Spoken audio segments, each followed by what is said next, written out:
We're supposed to try to love our enemies, but we're fallen people. We're supposed to try to love our enemies, but we're fallen people. We're supposed to try to love our enemies, but we're fallen people. All right, let's go to Dennis next. Dennis, good morning. Good morning. I have two questions on what you just got through talking about. Where in the Bible does it say to try to love anyone? I don't know. Look it up for me. Well, you said try. You said try. I mean, that's what I'm the Bible trying to says. love you, Dennis, but I don't yet. Okay, so what's the second question? Okay, well, I'm going to say this here. It doesn't tell you to try. It commands you and demands you and directs you to love your neighbor as yourself, and it commands and directs. And I'm trying, but you're not that lovable, and I'm a sinner, aren't you? Again, it demands you to love your enemies. Next question. Okay. Well, I don't look at you as my enemy. I mean, I think you put a lot of things on the internet that would justify me never taking a call from you ever. But I try to deal with you, Dennis. But what's your second question? What is that one thing I put on the internet that you don't like?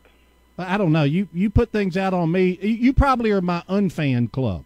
But go ahead. What else is on your mind? I don't have much time for silliness today. Okay. You claim to be a Christian and all. Ephesians 6:12 says, "For we wrestle not against flesh and blood, but against principalities, against powers, against rulers of darkness of the world, against spiritual wickedness in high places."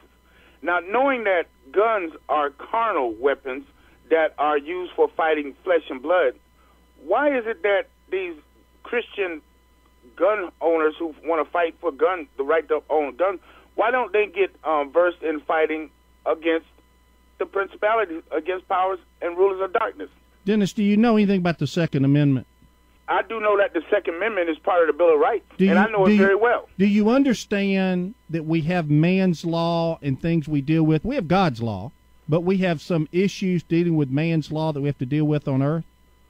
Okay, do you realize that God can protect you more than a gun can? And do you realize that God's law is above man's law, and man's law has flaws, and God's law is flawless? Is there anything that you believe allows you not to follow the Second Amendment, for example? Is there something in the Bible that you think, this isn't really worth the conversation? Have a good day. Let me go to go to a break.